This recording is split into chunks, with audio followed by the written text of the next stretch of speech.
Welcoming you all, dear friends. Excuse me.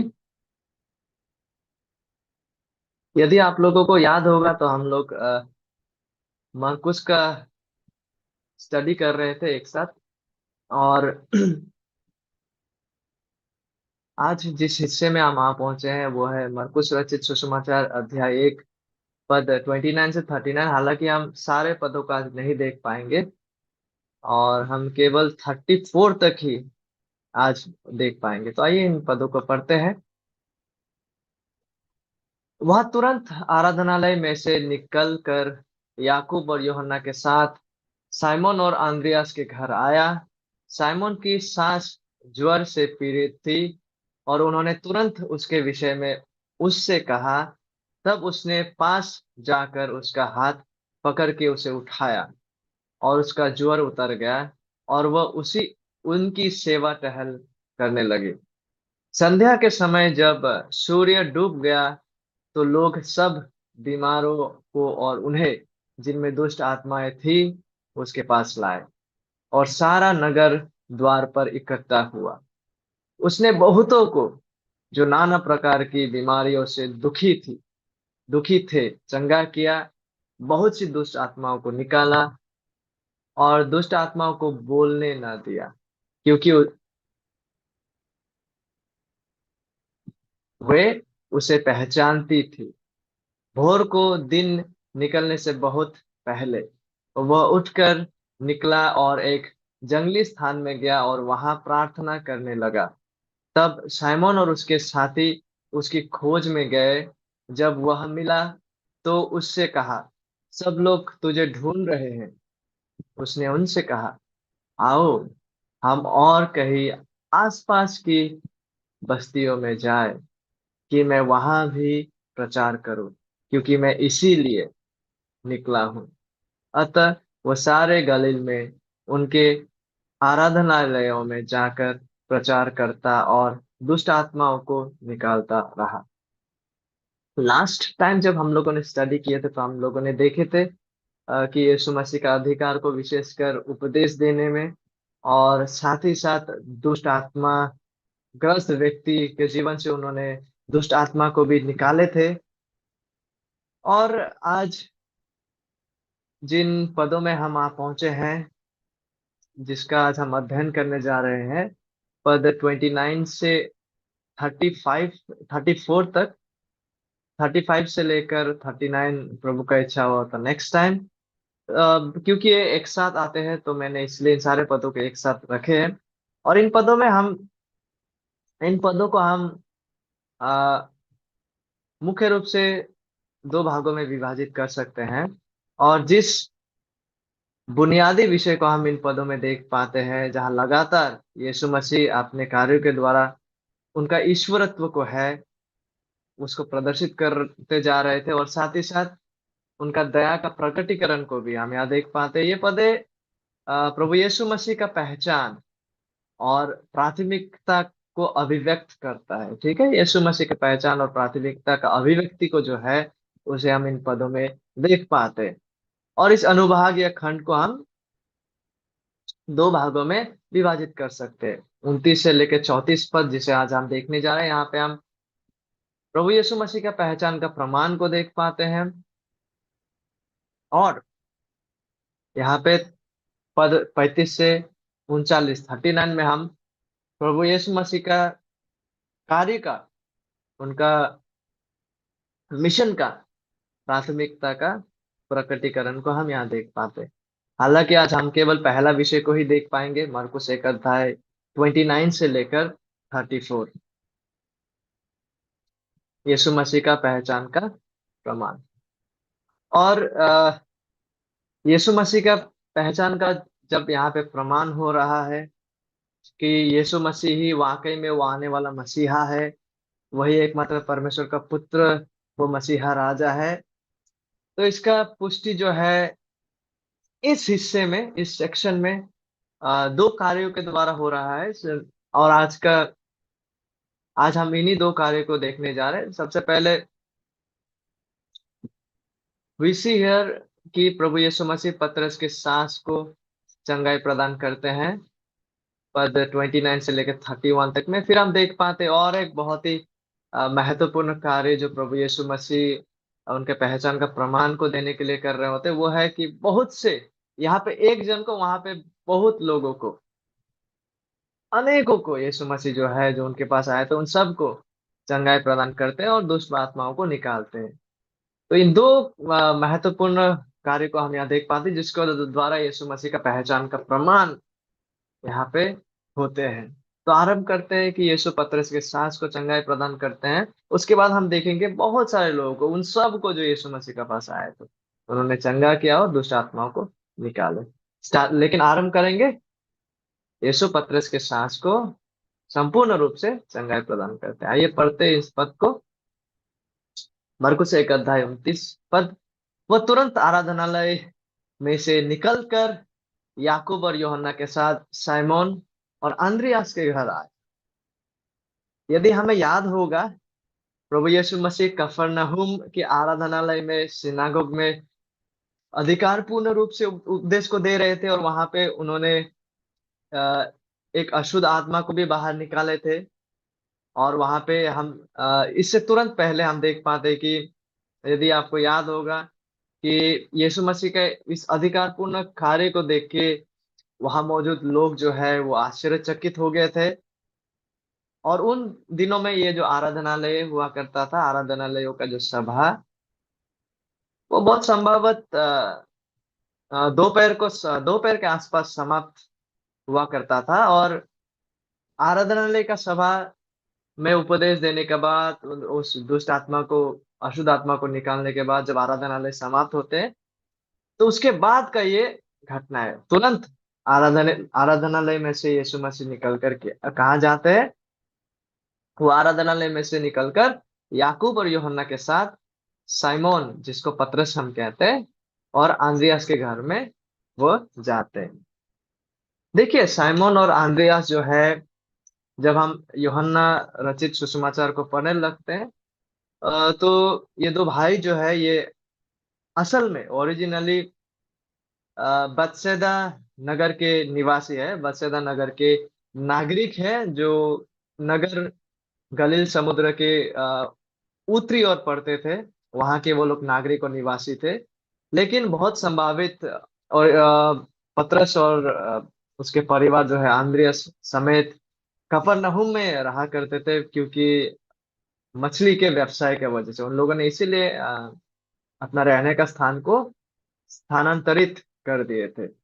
और हमें पता चलता है, जब हम यहाँ भी देखने लगते हैं, कि पतरस जो है, पतरस के साथ उस समय में, इस निर्दिष्ट समय में, उसका जॉइंट फैमिली जिसे हम कहते हैं, एक्सटेंडेड परिवार रहा करते थे, जिसमें उसका पत्नी, उसके बच्चे, और साथ ही साथ उसका सास और उसका भाई आंद्रियास और उनके परिवार, एक्सटेंडेड फैमिली जो है, वहां रहा करते थे। और पतरस का जो घर है, जहाँ पे यीशु मसीह गए, और साथ ही साथ यूहन्ना, याकूब भी गए, इस समय में पता नहीं निर्दिष्ट रूप से कैसा था, लेकिन हमारे समयों में कुछ इस प्रकार से पतरस का घर आज, ये छवि एक्चुअली 2013-14 में प्रियजन से लिया गया था। हमारे बीच में से कोई प्रियजन गए थे वहां पे, तो उन्होंने इस छवि को लिए थे। ये पतरस का घर हमारे समय में कुछ ऐसा दिखता है। आज कैसा दिखते होंगे पता नहीं, लेकिन ये 2013 और 14 के समय के लिया गया छवि है, विश्वसनीय छवि। और यहाँ के कुछ आर्कियोलॉजिकल जो जांच के माध्यम से कुछ ऐसा सबूत सामने आए हैं, कि जिससे ये पता चलता है कि पहला शताब्दी में, उन दिनों में, पतरस के घरों में जो विश्वासी लोग जो है, प्रारंभिक सभा, उन समय में ये प्रारंभिक सभा का स्थान हुआ करता था। संभवत एक स्थानीय कलीसिया का एकत्रित होने का स्थान पतरस का घर हुआ करता था। और आगे जब हम मरकुस में देखते हैं, मरकुस 1 अध्याय पद 30 में, तो हम देख पाते हैं कि जब प्रभु यीशु मसीह आराधनालय में से तुरंत, आराधनालय का सभा समाप्त होने के बाद तुरंत साइमोन और आंद्रियास के घर में आते हैं, तो क्या वहां पे क्या हम देख पाते हैं? 30 पद हमसे कहता है, साइमन की सास ज्वर से पीड़ित थी, और बहुत संभवत साइमन ने प्रभु यीशु मसीह को शायद आमंत्रित किए थे होंगे उनके घर में आने के लिए, एक सहभागिता के लिए भी, और साथ ही साथ एक कारण ये भी हो सकता है कि क्योंकि साइमन की सास जो है वो ज्वर से पीड़ित थी, ज्वर से, फीवर। और ये इस प्रकार का ज्वर था, इस प्रकार का फीवर, हाई फीवर पतरस के सास को थी कि वो बिस्तर पर पड़ी थी, और इतनी कमजोर पड़ गई थी कि वहां से उठकर घर में आया हुआ मेहमानों को स्वागत करने तक का उनमें सामर्थ्य नहीं था। इतना कमजोर पड़ी हुई थी, बिस्तर पे पड़ी हुई थी, ज्वर के कारण, फीवर के कारण। और प्रभु यीशु मसीह उन पर दया दिखाते हैं, और आगे की पद में हम देख पाते हैं कि तब उसने पास जाकर, यीशु मसीह देखिए उनके दया में होकर वे पतरस के सास के पास जाकर उसका हाथ पकड़ के उसे उठाया, और उसका ज्वर उतर गया। जब प्रभु यीशु मसीह इस प्रकार से दया में होकर पतरस के सास के पास जाकर उसके हाथ को पकड़ के उसे उठाया, तो क्या होता है, उसका ज्वर उतर जाता है। पतरस के सास का ज्वर उतर जाता है, और वह यानी कि पतरस के सास उनकी सेवा टहल करने लगी। देखिए, इसी दिन आराधनालय में सभा समाप्त होने से पहले यीशु मसीह ने उनके अधिकार को प्रदर्शित किया उनके उपदेश के द्वारा और अशुद्ध आत्मा को निकालने के द्वारा। और अब हम देख पाते कि यीशु मसीह अ, बीमार इंसान पर भी अपना जो प्रभुत्व को है बीमारी के ऊपर, ज्वर के ऊपर, उसको भी प्रदर्शित कर रहे हैं कि कैसे प्रभु यीशु मसीह बीमारी के ऊपर भी, ज्वर के ऊपर भी प्रभुत्व को रखते। और प्रभु यीशु मसीह ने यहाँ पर उनके दया में आकर, कंपेशन में आकर पतरस का सांस को चंगाई प्रदान कर दिए। और मरकुस हमसे कहता है कि ज्वर उतरने के बाद वह पतरस के सांस उनकी सेवा टहल करने लगी। देखिए, यहाँ पे जिस प्रकार का चंगाई का कार्य को प्रभु यीशु मसीह ने यहाँ पे किए, हाथ को पकड़ कर, है ना, उसके पास जाकर उसके हाथ पकड़ के उसे उठाया, ये संपूर्ण तरह से, संपूर्ण कंप्लीट चंगाई यहाँ पे पतरस के सांस को मिलती है। देखिए, जब प्रभु यीशु मसीह ने उनके हाथ को पकड़ के उठाया, उसके बाद रिकवर होने के लिए प्रभु यीशु मसीह ने ऐसा नहीं कहा कि आपको 1 हफ्ता का जरूरत है यहाँ से रिकवर होने के लिए, नहीं। देखिए, कुछ ही क्षण पहले वो कमजोर पड़ी थी, बिस्तर से उठ नहीं पा रही थी, और यीशु मसीह ने उन्हें जैसे ही हाथ पकड़कर उठाया, तुरंत, कंप्लीटली, पूरी तरह से, इंस्टेंटली, उसी वक्त वो चंगी हो गई। ठीक है, और पैरों पर खड़ी हो गई, और सेवा टहल करने लगी। यानी सब सेवा टहल यानी उस रात के लिए जो भोजन की तैयारी वगैरह है, उन सारा प्रस्तुतियों का कार्य में अपने आप को पूरी तरह से फुल एनर्जी के साथ लगा दी। ऐसा लगता है मानो कि वो बिल्कुल भी बीमार थी ही नहीं। इस प्रकार से यीशु मसीह ने कंप्लीटली, इंस्टेंटली, टोटली, बगैर कोई रिकवरी के टाइम की आवश्यकता की, पतरस के सांस को चंगाई प्रदान किया। देखिए, इन बातों को बारीकी से नोट करना क्यों जरूरी है, क्योंकि आज संसार में बहुत से faith healers, so called faith healers, झूठे प्रचारक हैं जो लोगों को चंगाई प्रदान करने का दावा और प्रतिज्ञा करते हैं, जो निराशित लोगों से पैसा अर्जित करने के लिए उनकी पीड़ा, रोग, बीमारी को एक शिकार की तरह इस्तेमाल करते हैं। उनके पास भीड़ को चतुराई से नियंत्रित करने, मैनिपुलेट करने की क्षमता हो सकता है इन झूठे प्रचारकों के पास, लेकिन उनके पास लोगों को वास्तव में चंगाई प्रदान करने की सामर्थ्य नहीं है। देखिए, यीशु मसीह के द्वारा किया गया चंगाई बहुत अनोखा था। यह सच्चा चंगाई था, वैसे ट्रू हीलिंग, ट्रू मिराकलस हीलिंग। और यह चंगाई ऐसा चंगाई था जो तुरंत घटता था, और ये चंगाई ऐसा चंगाई है जो टोटली संपूर्ण रीति से, लोग जब यीशु मसीह चंगाई प्रदान करते थे तो वहां इंस्टेंटली एंड टोटली कंप्लीटली वो चंगा होते थे। यीशु ने अपने पास आने वाला हर उस व्यक्ति को चंगा किया, चाहे उस व्यक्ति का बीमारी किसी भी प्रकार का, किसी भी वर्ग का, चाहे जन्म से ही अंधा क्यों ना हो, चाहे किसी भी प्रकार का रोग हो क्यों ना, उन्होंने चंगा किया।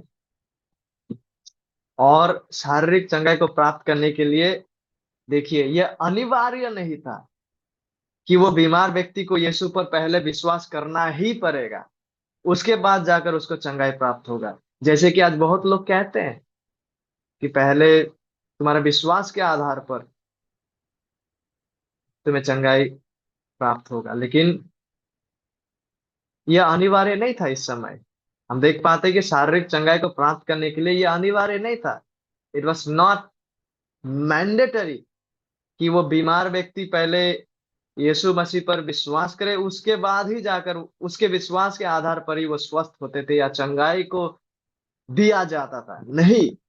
क्योंकि प्लीज नोट, जिन लोगों को यीशु ने चंगाई प्रदान किया उनमें से अधिकांश लोग अविश्वासी थे।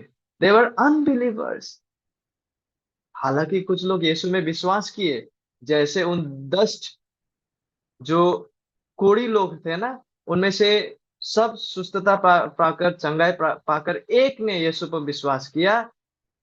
उसी प्रकार से कुछ है जो प्रभु यीशु मसीह का चंगाई को प्राप्त करते हुए, प्रभु यीशु मसीह को पहचानते हुए, उनका वचनों को सुनते हुए, उन पर विश्वास करते हुए उनका आराधना करते, लेकिन अधिकांश ने उन 9 कोरियों की तरह विश्वास नहीं किया। येट यीशु मसीह ने अपने दया में, कंपैशन में आकर उन सब को जो उनके पास आए, उन्होंने चंगाई प्रदान की। तो क्या हम भिन्नताओं और वास्तविकताओं को समझ रहे हैं? देखिए, क्या आज परमेश्वर चंगाई प्रदान कर सकते हैं? बेशक हाँ। लेकिन यह संपूर्ण रूप से परमेश्वर की इच्छा पर निर्भर है। यह संपूर्ण रूप से परमेश्वर की इच्छा पर निर्भर करता है। परमेश्वर उनके संतानों के प्रार्थनाओं के उत्तर के रूप में, प्लीज नोट, उनके संतान जब प्रार्थना करते हैं, प्रार्थनाओं के उत्तर के रूप में, ऐसा नहीं कि किसी को मैं हाथ पकड़ के उठा लिया, वो तुरंत चंगा हो गया, या फिर कोई मेरे परछाई में आ गया वो चंगा हो गया, या फिर कोई किसी ने मेरा वस्त्र को पकड़ा और सामर्थ मुझसे निकला और वो चंगा हो गया, या मेरा रुमाल को पकड़ा और वो चंगा हो गया, उस प्रकार से नहीं। लेकिन परमेश्वर अपने संतानों के प्रार्थना के उत्तर में, परमेश्वर के प्रावधान में, या तो फिर दवाई के उपयोग के द्वारा, या फिर अलौकिक रीति से प्रार्थना के उत्तर के रूप में आज भी चंगाई प्रदान करते, in answer to the prayers of his children. इन दोनों में भिन्नता है, ठीक है, कि कोई मेरा वस्त्र में आगे छुए और चंगा हो जाए, या कोई मेरे परछाई में आके गिरे और चंगा हो जाए। ये विशेष दान उन दिनों में विशेष कार्य के लिए निर्दिष्ट व्यक्तियों को दिया गया था, कि इस प्रकार से उनमें से होके वो सामर्थ निकलता था जिनके द्वारा लोग चंगाई को प्राप्त करते थे। और आज परमेश्वर के जो लोग हैं, परमेश्वर के संतान जब प्रार्थना करते हैं, प्रार्थना के उत्तर के रूप में सामर्थ परमेश्वर से आते हैं, और हम उनके करुणा पर निर्भरशील होते हैं, और परमेश्वर उनके प्रावधान में आकर या तो फिर दवाइयों के उपयोग के द्वारा या फिर अलौकिक रीति से उनके प्रावधान में प्रार्थना के उत्तर के रूप में चंगाई को प्रदान करते हैं। और देखिए, पतरस के सांस के चंगाई के बाद आगे क्या होता है, इस विषय को देखते हैं। और हम देख पाते हैं कि यीशु मसीह बहुतों को चंगाई प्रदान करता है। पद 32 से लेकर 34 तक में हम इन विषयों को देख पाते हैं। देखिए, लिखा हुआ है, संध्या के समय जब सूर्य डूब गया तो लोग सब बीमारों को और उन्हें जिनमें दुष्ट आत्माएं थी उसके पास लाए। फिलहाल यहाँ पे देखते हैं वर्ष 32। देखिए, प्रभु यीशु मसीह ने पतरस की सांस के प्रति जिस प्रकार का दया को प्रदर्शित किया, जिस प्रकार का दया को उन्होंने व्यक्त किया, उसी प्रकार का जो है करुणा का प्रदर्शन को बहुतों के ऊपर यहाँ पे किया जा रहा है। और 32 पद को जैसे अभी हम लोगों ने पढ़े हैं कि संध्या के समय जब सूर्य डूब गया तो लोग सब बीमारों को और उन्हें जिनमें दुष्ट आत्माएं थी उसके पास लाए, और सारा नगर द्वार पर इकट्ठा हुआ। देखिए यहाँ पे संध्या के समय का बात कहा जा रहा है, क्योंकि यहूदियों के समय के अनुसार, उनके टाइम फ्रेम के अनुसार ये जो विश्राम का दिन हुआ करता था, गौर कीजिएगा आज दिन का समय सब्बत का समय था, सब्बत का दिन था, ठीक है। तो ये सब्बत का जो विश्राम दिन का जो समय है, ये शुक्रवार का जो सूर्य ढलना है लगभग 6 PM, शाम का 6 बजे से आरंभ होता था, और शनिवार का जो सूर्य ढलने का समय है शाम का 6 बजे तक, ये सब्बत का जो समय का दौरान था, टाइम फ्रेम यहाँ तक फैला हुआ था, जिसके दौरान यहूदियों को काम करने या यात्रा करने के लिए मना किया गया था उनके शिक्षकों के द्वारा। इसलिए देखिए ये सारे लोग जो है संध्या के समय में सूरज डूब गया था, तब वे सब बीमारियों को और जिनमें दुष्ट आत्माएं थी उन्हें यीशु मसीह के पास लेकर आए, और सारा नगर देखिए संध्या के समय, ठीक है, सूर्य डूबने के बाद सारा नगर द्वार पर इकट्ठा हुआ। और हम आगे देख पाते, उसने बहुतों को जो नाना प्रकार की बीमारियों से दुखी थे चंगा किया, बहुत सी दुष्ट आत्माओं को निकाला और दुष्ट आत्माओं को बोलने ना दिया, क्योंकि वे उसे पहचानती थी। देखिए बहुतों को जो नाना प्रकार से, भिन्न भिन्न प्रकार से बीमार और रोगग्रस्त थे, जिसे यीशु मसीह के पास लाया गया, उन्होंने उन सब को चंगा किया, और बहुत सी दुष्ट आत्माओं को यीशु मसीह ने निकाला। और यहाँ पे मार्कुस हमसे कहता है कि यीशु मसीह ने दुष्ट आत्मा को बोलने नहीं दिया, क्योंकि यदि आपको याद होगा इससे पहले भी दुष्ट आत्मा कह रहा था कि वो उन्हें पहचानते हैं। तो यीशु मसीह ने बोलने नहीं दिया, क्योंकि मुख्य रूप से यीशु मसीह को शैतान के कार्यकर्ताओं से उसकी अपनी पहचान की पुष्टि और गवाही नहीं चाहिए था।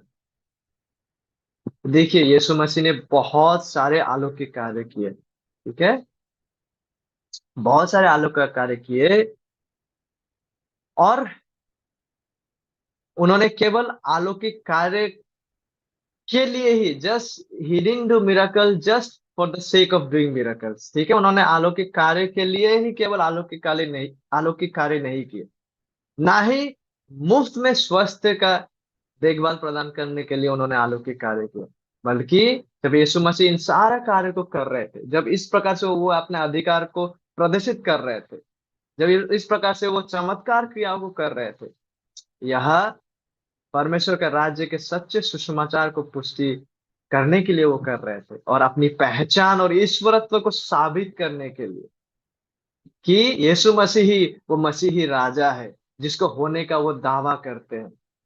उस दावा को पुष्टि या वैलिडेट करने के लिए, अपने पहचान का प्रमाण को देने के लिए कि वही वो परमेश्वर का पुत्र, वो उद्धार करता है, इसलिए प्रभु यीशु मसीह ने इन सारा क्रियाओं को किए, ठीक है।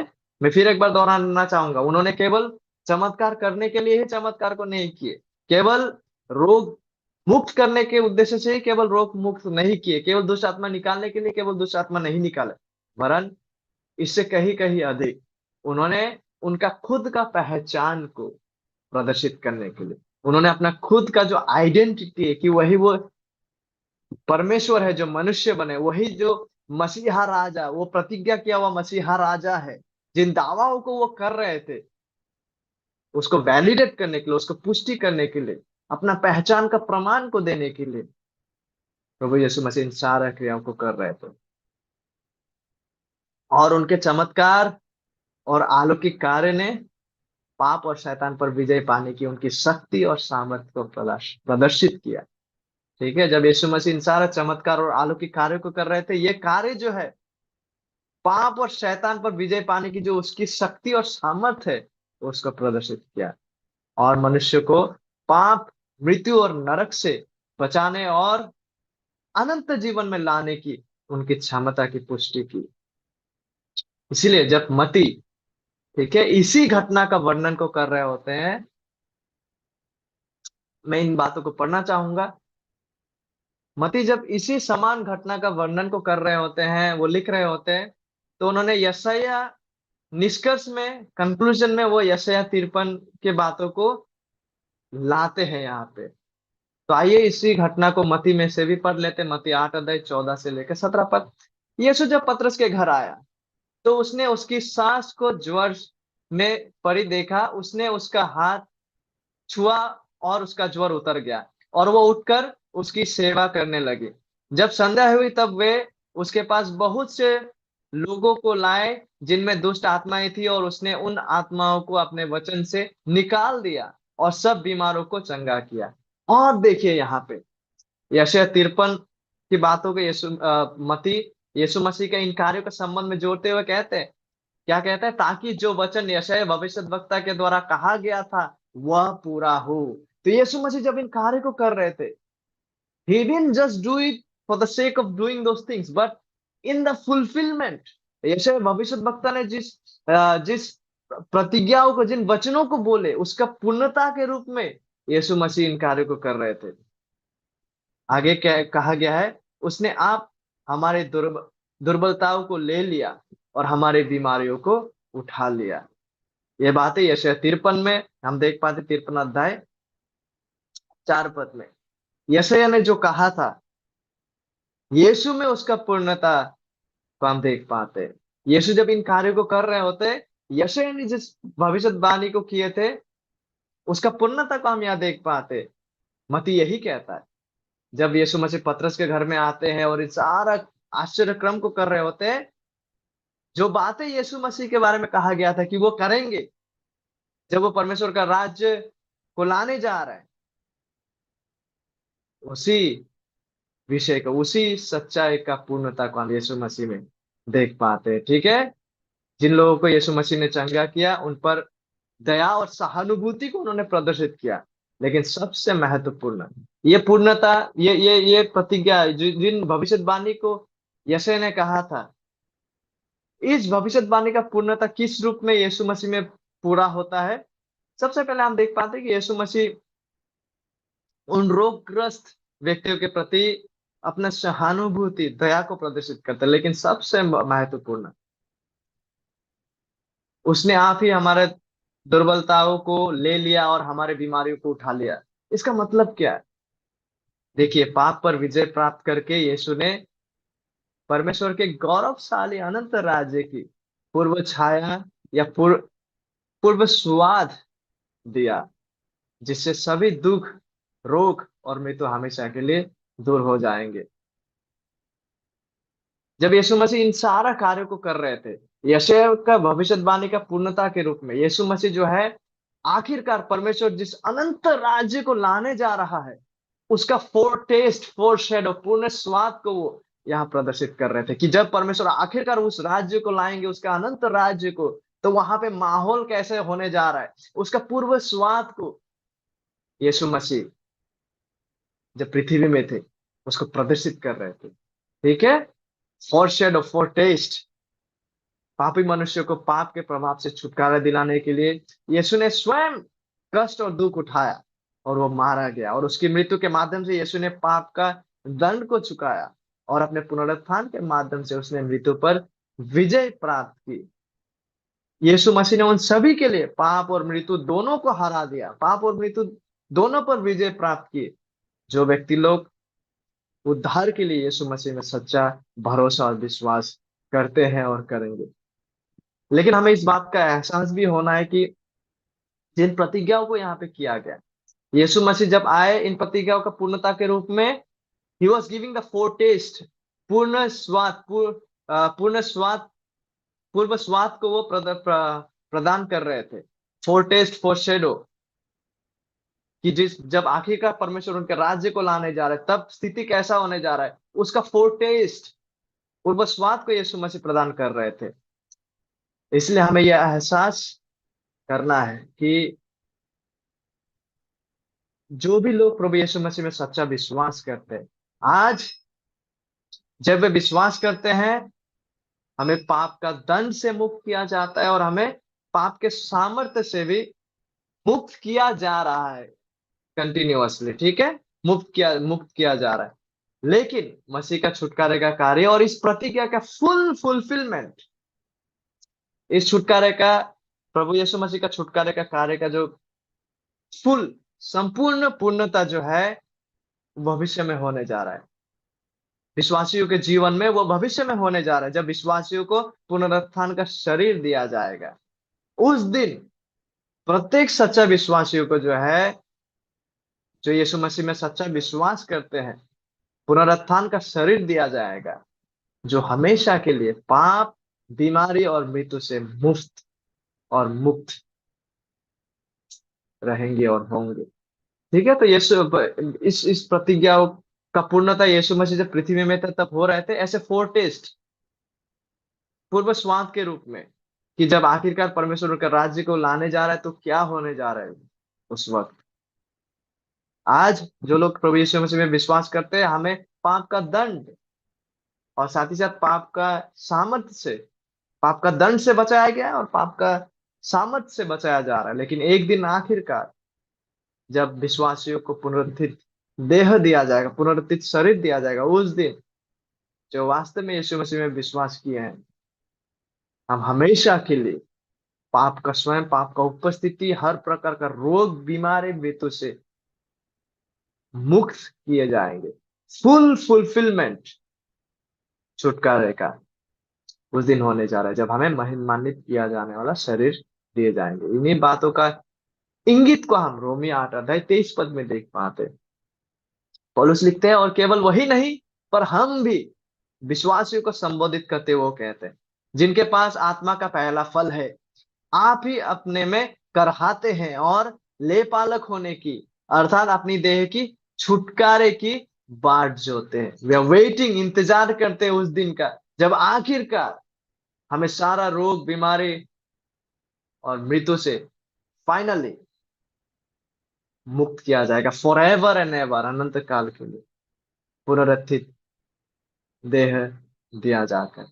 तो इसलिए प्रभु यीशु मसीह जब आ, इन सारा कार्यों को कर रहे थे, ये प्रभु यीशु मसीह का सबसे पहला महत्वपूर्ण बात यह है कि यह यीशु मसीह का पहचान, कि वही वो प्रतिज्ञा किया हुआ राजा है, वही वो मसीहा है, इसका पहचान का प्रमाण को दे रहा था।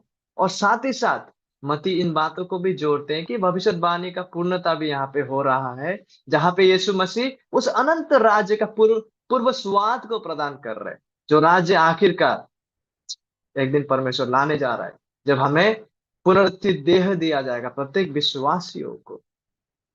और उस दिन हम ultimately and totally forever and ever पुनरुत्थित देह दिया जाएगा, हर रोग, हर बीमारी, मृत्यु से हम मुक्त किए जाएंगे। और पौलुस कहते हैं कि हम अपनी देह के छुटकारे की बात जोते हैं। ठीक है, उस दिन के इंतजार में पौलुस विश्वासियों के साथ उस दिन के इंतजार में बने हुए हैं। तो सबसे इन सारा बातों को आज दृष्टि लगाते हुए, शास्त्र की इन सत्य को आज अध्ययन करते हुए, सबसे पहला विषय जो हम व्यक्तिगत जीवन में पूछ सकते हैं वो ये है कि क्या हम वाकई में वचनों के द्वारा पहचान पाए हैं कि यीशु मसीह कौन है, वही वो प्रतिज्ञा किया हुआ और एकमात्र उद्धार करता है। क्या हम उसके अधिकार को पहचानते हैं? क्या हम उनके कार्यों के द्वारा यह पहचान रहे हैं कि यह उसके पहचान का प्रमाण को देते हैं? और क्या हम उद्धार के लिए, पाप के दंड से बचने के लिए, परमेश्वर का न्याय से बचने के लिए और परमेश्वर के साथ मेल मिलाप के लिए, क्या हम यीशु मसीह में सच्चा विश्वास किए हैं आज? और दूसरी बहुत बहुत महत्वपूर्ण विषय, यद्यपि इस जीवन में, जैसा जैसे सच्चा विश्वासी पौलुस लोग भी कष्ट से होके गुजरे और उस दिन के इंतजार में थे, जब अल्टीमेटली हमें पाप का उपस्थिति से और पाप का हर प्रकार का प्रभाव से मुक्त किया जाएगा।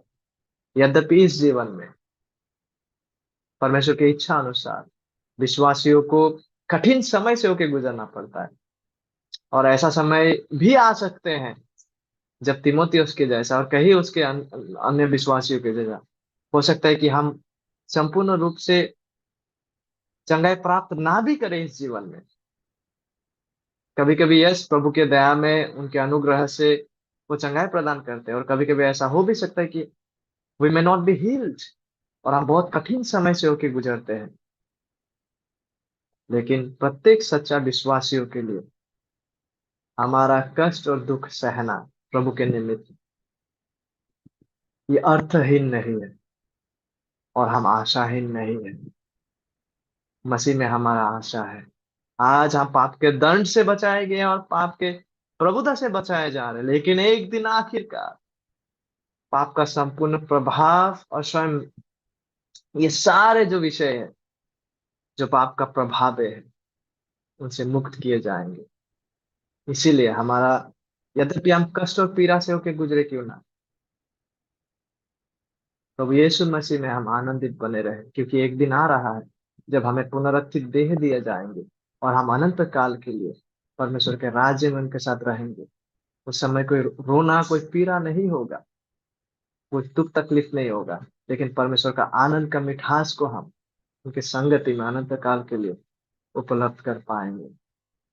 इन सारा वास्तविकता की ओर दृष्टि लगाते हुए हम आज प्रभु पे निर्भरशील होते हुए, सारे दुख तकलीफों के बावजूद मसीह में हमारा जो आशा है वो सब दृष्टि लगाते हुए यीशु मसीह में आनंदित होकर हम अपना अपना जीवनों को जिए। और आखिरकार पौलुस रोमी 8 अध्याय 18 पद में कहते हैं, क्योंकि मैं समझता हूं कि इस समय के दुख, क्योंकि ये दुख रियल है, इस जीवन के दुख रियल है और ये हमारे जीवन में आते हैं, और क्लेश उस महिमा के सामने जो हम पर प्रकट होने वाली है कुछ भी नहीं है। हम इन महान महान प्रतिज्ञाओं को भरोसा करें। आज हमने प्रभु यीशु मसीह का पहचान का प्रमाण को देख लिए हैं उनके चमत्कार कार्य के द्वारा। एंड नेक्स्ट टाइम प्रभु का इच्छा से जब हम मिलेंगे तो हम देखेंगे कि प्रभु यीशु मसीह का मिशन का, उनका सेवक आएगा एक बहुत ही महत्वपूर्ण प्राथमिकता को, उस प्राथमिकता का प्रकटीकरण को आप देखेंगे। हालांकि यहाँ पे यीशु मसीह शारीरिक रूप से लोगों को चंगा कर रहा है, लेकिन हम नेक्स्ट टाइम देखेंगे कि यीशु मसीह आखिरकार आया क्यों था।